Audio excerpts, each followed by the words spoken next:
You can't see beyond your beliefs. That's the statement that we're wanting to say to you.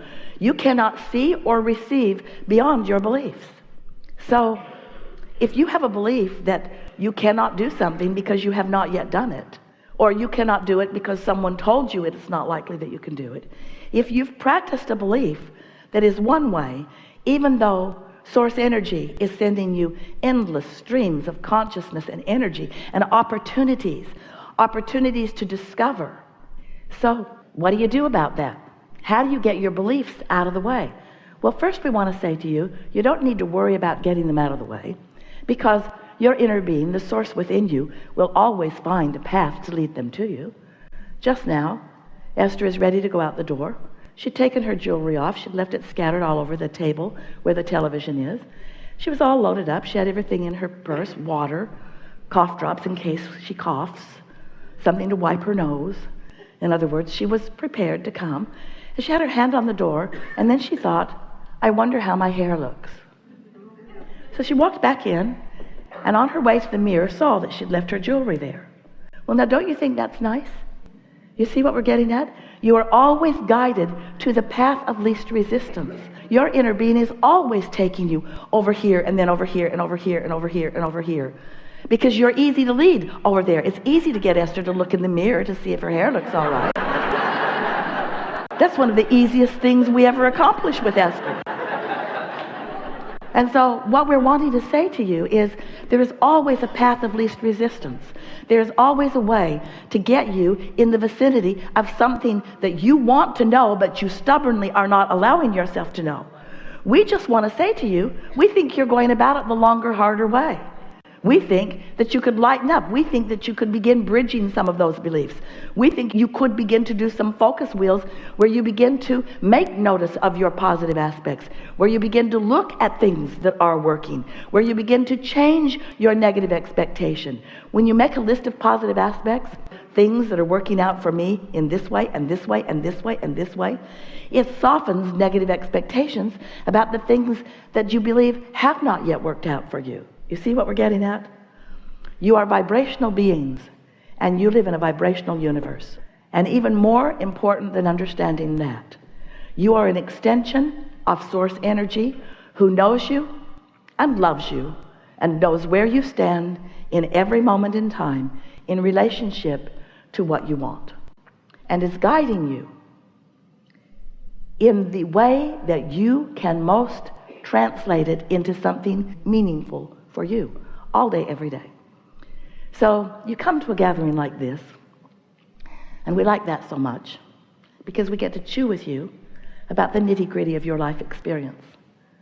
But what we really want to shine a light on for you is that your life has caused you to ask, and you have launched more than we can count vibrational requests or rockets that have been answered by source. And they exist in a vibrational reality, not yet manifested in many cases, in a vibrational reality, and the inner being within you knows the logical trail to lead you from where you are to where you want to be on every subject important to you. And so we want you to know what an extension of source energy that you are. And we want to simply help you to simply find ways of releasing the negative comments and the negative expectations, to begin practicing the anticipation of things working out for you.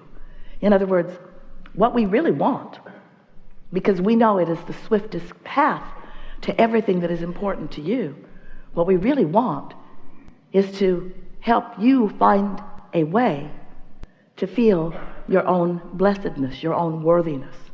We want to help you soften that negative story you tell and replace it with positive expectation that things are always working out for you. It's so much fun to watch you from what you may very well see as our aerial view, because we see you in relationship to everything that you want and in relationship with everything that you are moving about within. And it is thrilling to us when you begin to drop those barricades those walls of self-hatred or self-doubt, those walls of negativity that you're pointing toward others out of your own insecurity. We want to show you how to guide your own thoughts into positive expectation. And most of all, we want you to accept the premise that we know with everything that we are, and we are everything, that things are always working out for you. And if you don't know that, then you got some thinking to do. So, when you were talking about beliefs in the beginning, I think about beliefs a lot, and I've enjoyed, maybe for 20 or 30 years, noticing that I have a belief that's just a belief and that it isn't a fact. It's just a practiced thought with momentum because it's been practiced. Yeah. So it carries some weight. So the pleasure that I've had is when I've noticed something like, me or humans thinking you can't do this or we don't do that, and you don't even notice that you think that. And then, so the pleasure has come from the actual realizing, oh, that's just a belief. I don't necessarily know what I do believe, but now I've recognized I don't have to have that anymore. Before you go further, because we like where this is going, but we want to put something stable down on this path that is unfolding. So, a belief is a wonderful thing, because a belief is focus. And a belief, law of attraction, will actualize around and turn into reality. And so, beliefs are good. Great. And what makes them so good is that there's always another one and another one and another one and another one and another one. That's why we say you never get it wrong and you can't get it done. And so let's say you hold a belief and it's not a pleasing one, but it's showing up in your experience because it's an active vibration with lots of momentum. The wonderful news is you can alter that belief. You can adjust that vibration in order to accomplish something that you want. It's like Groundhog Day. Did you see Groundhog Day? Yeah. Jerry and Esther turned it on and didn't know what they were watching. And it was confusing because they got in the middle of it and they couldn't figure out what was happening. But once they caught on that this person was getting to relive that day over and over again and fix the things that weren't working so well when he'd lived it before. So he just got better and better and better. He said things to women that were insulting to them, and then he modified it, and they were still insulting to them. And he just kept changing it until they smiled instead of slapping his face. That really is what it's like in this vibrational universe. You get to keep modifying your belief for your own personal pleasure. Well, so the reason that I raised my hand is that I have enjoyed noticing beliefs. And I've heard you make mention about beliefs are just thoughts you keep thinking, and this current conversation about momentum. And what I was just wondering is, are there, I don't mean to say beliefs that we should believe in, but are there beliefs we should believe in? I mean, is there... Well, here's the answer that you're looking for. So you accept the longevity of your beingness, and you accept that you are an extension of source energy, and you are sifting through contrast, and you are, from your personal experience, asking for more. And that your inner being is there in that vibrational reality, becoming the more that you keep asking for.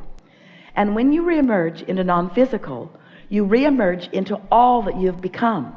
So yes, there is a platform of beliefs, if you want to call it that your inner being knows, that are proven throughout everything. Beliefs such as love is the only vibration that comes from source.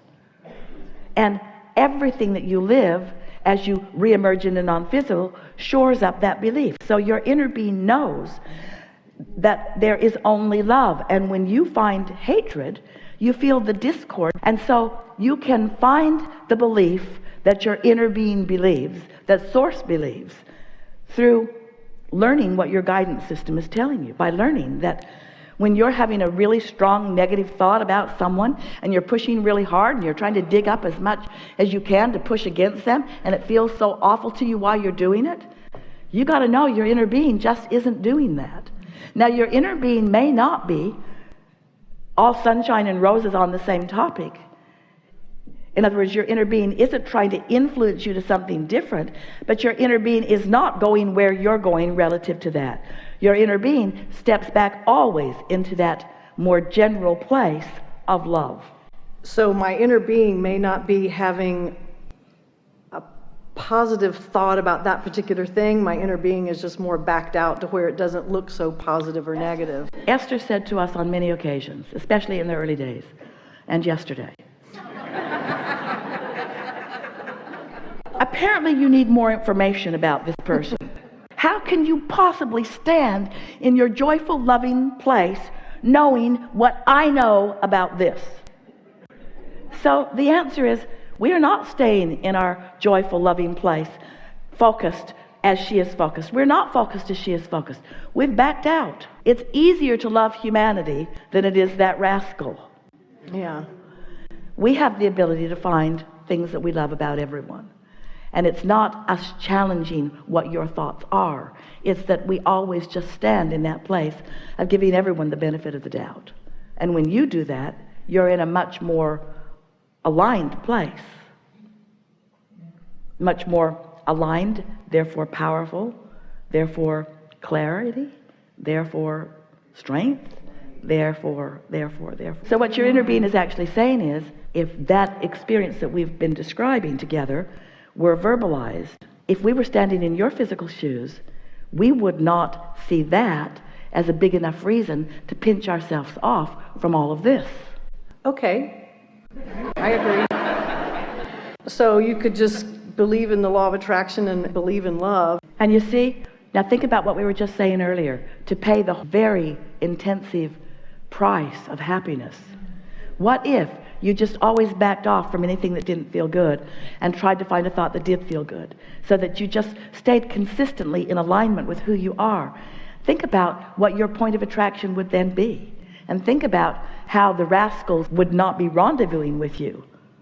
We've been saying for a long time that one who's connected to this stream is more powerful than millions who are not.